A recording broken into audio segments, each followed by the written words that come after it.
Mesdames et messieurs, re-bienvenue sur Cinemaximus. Et oui, ça a pris beaucoup de temps, mais j'ai enfin terminé mon rattrapage de fin d'année, comme j'aime l'appeler. J'ai vu tous les films que je voulais voir durant l'année, et ça y est, je suis enfin prêt à faire mes deux vidéos pour résumer mon année 2023 au cinéma. Donc, tenez-vous prêts, bienvenue au top de 2023, où je vais vous parler de mon top 10 des meilleurs films de l'année.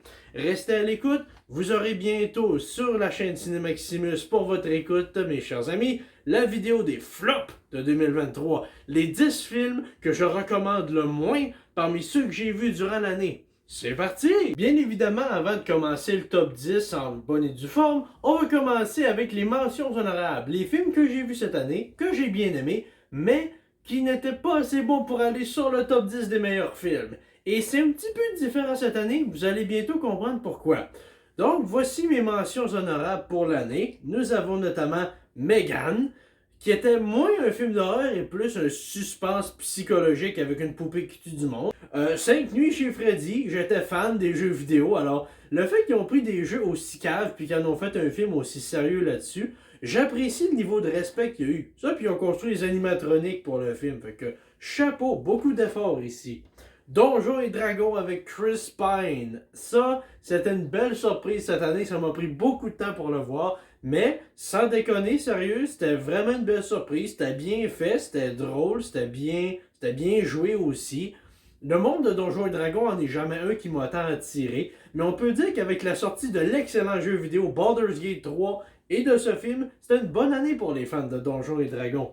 Aussi, Poulet en fuite 2. Poulet en fuite 1, sorti je pense en 2000 des studios Hardman, est aisément un de mes films d'animation préférés. C'est tellement drôle, c'est tellement bien fait. C'est vraiment les pros Hardman en ce qui a trait à l'animation avec de la pâte à modeler. Est-ce que le deuxième était aussi bon que le premier? Non. Mais quand ça fait 23 ans que t'as pas vu ces personnages-là, j'étais juste heureux de les revoir dans une nouvelle aventure. Et enfin, ma dernière mention honorable, ça pourrait vous surprendre, Flash. Mais Flash est un drôle de cas. Parce que j'ai beaucoup aimé beaucoup d'aspects du film. J'ai adoré le retour de Michael Keaton en Batman. J'ai adoré Sacha Caillé dans le rôle de Supergirl. L'aspect unique avec Flash est que j'ai tellement aimé certaines parties du film que je le mets dans mes mentions honorables. Mais j'ai tellement détesté plusieurs aspects du film aussi que, spoiler, je vais aussi le mettre dans ma liste des flops de l'année. Maintenant que les mentions honorables, on s'en est débarrassé. Allons sur la liste. Wouhou! Au numéro 10, on retrouve La cabane isolée. M. Night Shyamalan. Merci beaucoup, M. Night. M. Night Shyamalan est une impasse à Hollywood. Ce gars-là, il n'y a personne d'autre comme lui. Il a fait des super bons films au début de sa carrière. Ensuite, il a passé 10 ans à faire de la merde. Puis là, il passe un autre 10 ans à faire plein de bons films. Et c'est genre, où est-ce que tu étais parti dans les années 2000, début 2010? Parce que là, on peut facilement dire qu'avec La Visite, Anormal, Split aussi, et maintenant La cabane isolée, Shyamalan est de retour. Donc, M. Night Shyamalan nous amène ici l'histoire d'un couple qui vont à une cabane isolée et se retrouvent attaqués par 4 personnes mystérieuses. Mais ça se passe aussi durant la fin du monde. Donc, qui sont ces 4 personnes? Est-ce qu'ils ont rapport avec la fin du monde? C'est le genre d'histoire capotée que seul Shyamalan peut réfléchir et mettre à l'écran. C'est le genre de bizarre que j'ai pas tant apprécié la première fois que je l'ai vu, mais j'ai réécouté le film, encouragé notamment par ma mère, puis je me suis dit, waouh, ok, je sais pas ce que j'ai raté la première fois, mais vraiment, c'est un des meilleurs films que j'ai vu cette année. Deuxième apparition pour M. Night Shyamalan sur les meilleurs films de l'année, première fois étant Anormal en 2021. Le film où tout le monde vieillit sur une plage, puis c'était vraiment fucked up, c'était vraiment bizarre. Mais La cabane isolée aussi était bizarre, mais c'est le genre de bizarre sauce Shyamalan qui est vraiment différente du reste d'Hollywood, qui est vraiment rafraîchissante. Et chapeau à Dave Bautista qui était vraiment menaçant dans le film et qui va réapparaître plus tard sur cette liste. Vous savez probablement pour quel autre film. Numéro 9. Honnêtement, si vous m'aviez dit il y a un an que la suite à Frisson 5, que j'ai presque mis sur la liste des flops de 2022, serait dans ma liste des tops de 2023, je vous aurais vraiment pas cru. Mais c'est le cas. Au numéro 9, nous avons Frisson 6. Côté juste film d'horreur, qui est un film d'horreur, c'est le meilleur que j'ai vu cette année. Sérieux, c'était brutal. J'avais mis Frisson 5 sur la liste des flops, ou presque en fait. Pas parce que le film en tant que tel était mauvais, mais parce que j'étais attaché à aucun des personnages. Mais ils ont vraiment amélioré ça pour le sixième. Les personnages qui reviennent sont plus attachants dans Frisson 6 que dans Frisson 5. Les scènes, on va dire d'action, mais également d'horreur, étaient vraiment bien faites. Il y avait plein de twists dans l'histoire, mais cette fois que j'ai pas vu venir pantoute, comme c'est un peu le cas dans plusieurs des Frissons, mais c'était vraiment une belle surprise. J'étais surpris à quel point j'avais aimé ça. Au numéro 8, nous avons le créateur. Le créateur, c'est le cas 2023 d'une activité que je me réserve pour moi une fois par année. J'écoute une bande-annonce pour un film dont j'ai jamais entendu parler, puis je m'en vais le voir au cinéma, sans rien savoir d'autre. Ça a donné des très bons résultats jusqu'à date pour Cinemaximus. Pour 2021, c'était moins que rien avec Bob Odenkirk. Pour 2022, c'était L'Homme du Nord avec plein d'acteurs que j'adore. Puis finalement, en 2023, c'était le créateur. C'est genre une histoire vraiment intéressante sur pseudo-futuriste, sur la robotique, les dangers de l'intelligence artificielle et au fond, ce que ça pourrait donner dans une espèce de futur où ça irait trop loin, mais c'est genre, c'était capoté. Chapeau à John David Washington, chapeau à Ken Watanabe, et aussi chapeau à la petite fille qui joue Alfie dans le film. La fille robot, je me rappelle pas c'est quoi son nom, je vais le mettre à quelque part ici sur l'écran. Sérieux, ces trois-là mettent tellement de vie à ces personnages-là. Deux d'entre eux, c'est des robots qui sont même pas vivants techniquement. C'est capoté raide. Les effets spéciaux étaient ça à coche. Surtout pour un film dont le budget était genre la moitié de ce qu'on pourrait trouver chez DC ou Marvel, où les effets spéciaux souvent sont même pas finis à la fin de la production. Ce film-là, c'était tellement capoté. C'est dommage que personne n'est allé le voir au cinéma, mais j'espère que ça va être un hit en streaming, parce que je serais vraiment curieux de voir une suite à Le Créateur. Mais honnêtement, un aspect que j'ai pas mentionné à propos du créateur, c'est rare les fois où je suis capable de juste deviner un twist, même en sachant c'est quoi la surprise dans l'histoire.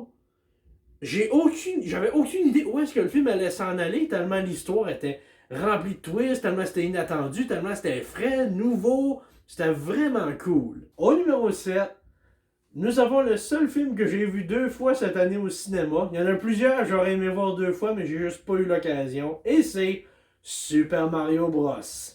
Le film.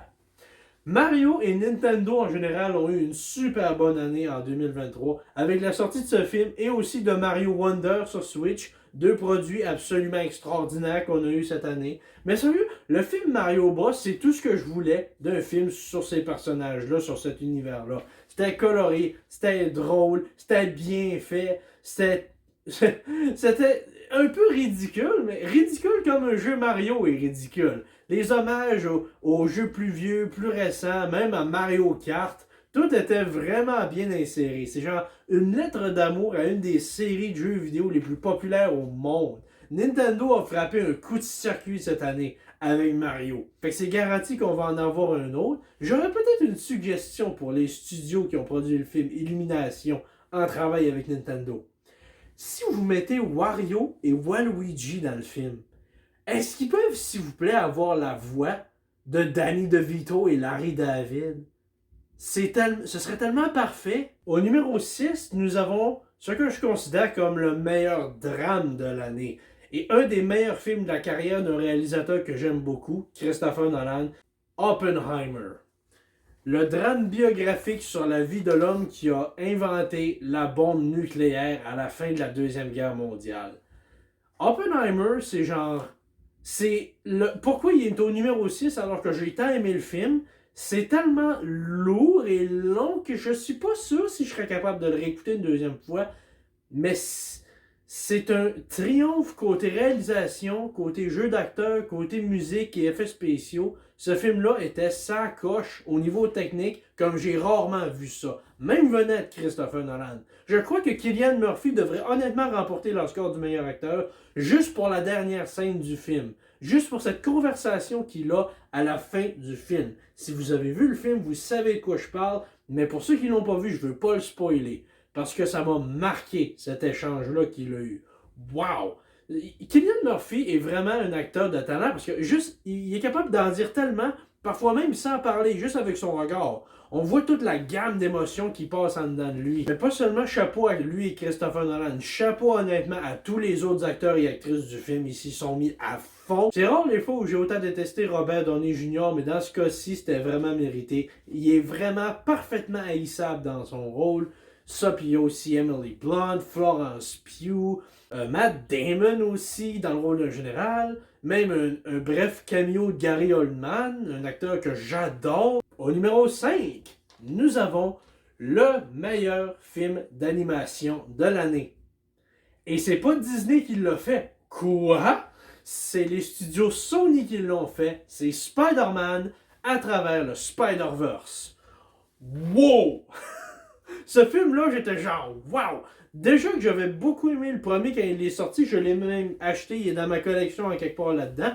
Et le premier était déjà vraiment bon à caractériser, à donner une belle personnalité à un personnage qu'on n'avait pas encore vu dans un film jusqu'à maintenant, le jeune Miles Morales. Mais c'est genre, le deuxième pousse ça encore plus loin. L'histoire, il y a plus de tension, les moments drôles sont mieux écrits. C'est genre, tout ce que j'aimais du premier film est encore meilleur dans le deuxième. Juste la première scène, l'ouverture avec Spider-Gwen, ça m'a fendu le cœur, sérieux. Et le reste du film, c'était rempli de surprises, l'action était géniale, l'animation était magnifique, un mélange de 2D, de 3D, de style que je connais même pas, le nom encore, c'est incroyable. Il y a tellement d'apparitions surprises de versions différentes de Spider-Man, que ce soit des versions sérieuses, des bandes dessinées, d'autres films, de jokes, c'est capoté raide. Et honnêtement, j'ai presque écouté le nouveau Evil Dead cette année, mais je me suis rétracté à la dernière minute juste pour pouvoir dire que cette scène avec le méchant Spot, ce méchant-là, je l'aime depuis que je suis tout jeune parce qu'il était dans le cartoon de Spider-Man quand j'étais jeune. Mais ils ont pris un méchant que personne ne prend jamais au sérieux et en une seule scène, ils l'ont rendu absolument terrifiant. Sérieux, j'écoutais cette scène avec Spot. Si vous avez vu le film, vous savez de quoi je parle. Puis je me suis... Sérieux, j'avais le goût de prendre un toutou puis juste me recroqueviller sur moi-même. Oh my god, c'est terrifiant, c'est terrifiant. Je vais vous reproduire la scène avec la musique qui l'accompagnait.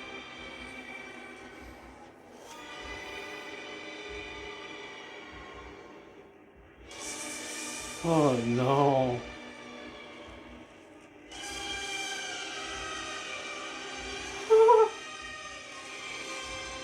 Sérieux, no joke, prendre un personnage aussi loser que le Spot, puis en faire quelque chose d'aussi épeurant que ça, chapeau au réalisateur et aux scénaristes du film, c'était sa coche.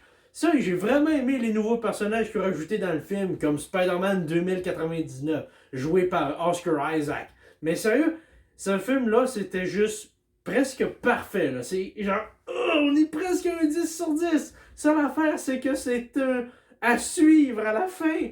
C'est un lead-up de fou pour le troisième film de la trilogie. Mais ça m'a quand même laissé sur ma faim. À la fin, j'étais genre, oh non! Au numéro 4, c'est le grand retour de Nicolas Cage sur une de mes vidéos. Wouhou! Nous avons Renfield au numéro 4. Sérieux, Nicolas Hoult est un de ces acteurs que j'adore dans tout ce qu'il fait, mais Nicolas Cage en Dracula, oh my god que c'était badass! Sérieux, ce film-là, c'est pas tant un film d'horreur, c'est une comédie d'horreur en fait. Sérieux, c'était violent, mais c'était comme réconfortant en même temps. C'était un drôle de mélange. Comme quand tu fais un plat sucré salé pis t'es genre, hey, vierge, c'est bien bon ça! C'est genre, deux trucs qui devraient pas marcher ensemble, mais ça marche dans ce cas-ci.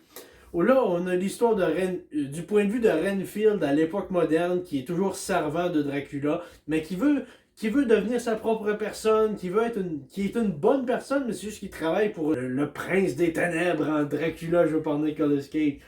C'est genre, ce film-là, c'était hilarant. Moi et ma mère, on l'a écouté chez nous, puis on était crampés de A à Z. C'était trop cool! C'était drôle, c'était génial. Une autre belle surprise de l'année, parce que je me rappelle qu'il était sorti en même temps que Mario Bros, puis que genre, on faisait la file pour Mario au cinéma où j'habite, puis on est genre, Ouais, toute la salle est pleine pour Mario, mais il n'y a personne de ce côté-là pour Renfield. Je me sens mal en rétrospective parce que c'était vraiment un bon film. Au numéro 3, on arrive sur le podium, mesdames et messieurs, avec une conclusion épique à une série de films qui ne fait que s'améliorer avec chaque nouveau film. Nous avons John Wick, chapitre 4.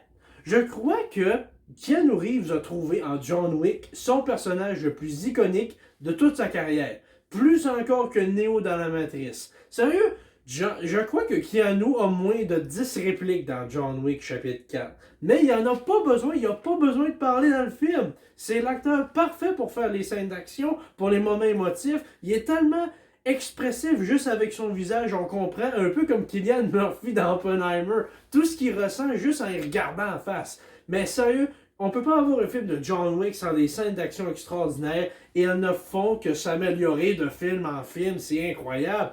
Il y a tellement de scènes d'action épiques dans ce film. La course-poursuite en char à Paris, la confrontation en vue du dessus dans l'immeuble, ou encore la confrontation dans les escaliers, ou encore les multiples scènes d'action avec le personnage de Donnie Yen, qui est un peu comme dans Rogue One, un guerrier aveugle, mais tellement cool. Sérieux, c'est le meilleur mot pour décrire les films de John Wick, c'est juste cool. C'est tellement badass. Sérieux, t'écoutes ça, puis c'est un rush d'adrénaline intense. John Wick 4 dure presque 3 heures, mais ça passe dans le temps de le dire, c'est incroyable. C'était une des expériences streaming les plus capotées pour moi de toute l'année. C'est un des derniers films que j'ai vu pour mon rattrapage. Puis en rétrospective, je me dis shit, j'aurais dû le voir au cinéma. Fudge. Mais sérieux, je doute qu'on ait un John Wick chapitre 5. On aura peut-être un spin-off sur certains des autres personnages. Le prochain, s'il y en a un prochain, je vais le voir au cinéma, ça je vous le garantis. En deuxième place de ma liste des meilleurs films de l'année pour 2023, nous avons une autre conclusion épique à une série de films que j'ai adoré le premier, mais pas aimé le deuxième. Le troisième est peut-être le meilleur des trois, Gardien de la Galaxie, volume 3. Gardien de la Galaxie, volume 3, c'était un triomphe pour Marvel dans la dernière année. Une année où ils ont vraiment eu de la misère avec les séries puis avec le film, comme vous le comprendrez sur ma liste des flops qui sortira bientôt. Mais Gardien de la Galaxie 3, j'ai tellement ri, j'ai tellement pleuré. Sérieux, c'était la fin parfaite pour plusieurs de ces personnages. C'était touchant, c'était drôle. Ça m'a fendu le cœur à tellement d'occasions.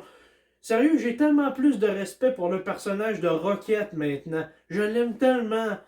Pas seulement avec à cause de son amitié avec l'arbre vivant Groot, mais maintenant parce qu'on sait tout ce qu'il a traversé pour se rendre où il est maintenant. Je veux dire, le gros du film, c'est son film à lui. Puis c'est tellement un meilleur film grâce à ça. J'adore le fait que James Gunn a pu réaliser sa trilogie de films, puis qu'il a pu la terminer d'une aussi belle manière. Gardiens de la Galaxie 3, je sais pas si c'est la fin des Gardiens de la Galaxie en tant que tel, mais si c'est le cas, j'aurais pas pu souhaiter une meilleure fin pour tous ces personnages. C'était grandiose. Et enfin, en première place, la première place du podium, le meilleur film de 2023. Et je serais même prêt à dire, le meilleur film que j'ai vu depuis que j'ai starté cette chaîne. Le meilleur film de 2023 et le meilleur film depuis plusieurs années, Barbie. C'est pour ça que je me suis habillé en rose d'ailleurs. Peut-être certains d'entre vous l'avaient deviné. Barbie, c'était juste le film parfait, selon moi. C'est le seul film cette année que je donnerais un 10 sur 10. Sérieux, j'aurais aimé ça faire une vidéo juste sur Barbie. Fait que je vais juste condenser ce que j'en pense ici maintenant. Barbie, c'était réconfortant, c'était drôle, c'était touchant, c'était bien joué, c'était bien fait, c'était coloré à mort. Jamais j'aurais cru qu'un film sur Barbie serait aussi bon que ça, mais c'était vraiment inspirant aussi. On n'a pas juste là un film sur des jouets, on a là un film sur une poupée qui veut devenir une vraie femme. Puis je trouve ça vraiment profond comme message, tu sais. Chapeau au jeu d'acteur dans le film, c'était parfait. Margot Robbie, je l'adore. C'est un trésor national, cette femme-là. Elle est bonne dans tout ce qu'elle fait. Will Ferrell, je l'ai vraiment trouvé drôle dans son rôle secondaire du boss de chez Mattel. Toutes les Barbies étaient drôles et différentes les unes des autres. C'était génial. Les Ken étaient tellement drôles. Mais le stand-out du film, c'est Ken, le Ken, vous savez lequel je parle, celui joué par Ryan Gosling. Oh my god, sérieux? Ken a volé le show. Il était tellement cave, au début d'une manière qui était quand même attachante, mais tout ça pour ensuite devenir le méchant du film, avec, selon moi, la meilleure toune sortie d'un film en 2023, I'm Just Ken, qui est rapidement devenue la chanson thème du douchebag cette année. Le gars qui se pense tellement plus hot qu'il l'est vraiment. Sérieux, on a eu Peaches avec Mario Bros où ce que Bowser chantait son piano, mais sérieux, la meilleure chanson pour un méchant cette année, c'était I'm Just Ken. Sérieux, c'était génial. Ce film-là m'a tellement pris par surprise. Je me suis dit, ok, ça va être drôle, une espèce de version moderne du Magicien d'Oz, où ce qu'une personne dans un monde extraordinaire explore le monde réel pour en apprendre plus sur elle-même. Mais je n'ai tellement eu plus que ça. Je n'ai eu pour mon argent. C'était le meilleur film que j'ai vu cette année, puis de loin. Le seul que je donnerais un 10 sur 10, c'est Barbie. Wow! C'est donc tout pour cette vidéo des 10 meilleurs films de l'année pour 2023. Restez à l'écoute, je suis en préparation pour faire la liste des flops de l'année. Les pires films que j'ai vus dans l'année 2023. Puis on a des grosses pointures quand même cette année. Donc, je vous remercie beaucoup d'avoir été là. On se dit bonne écoute et bon cinéma. Et...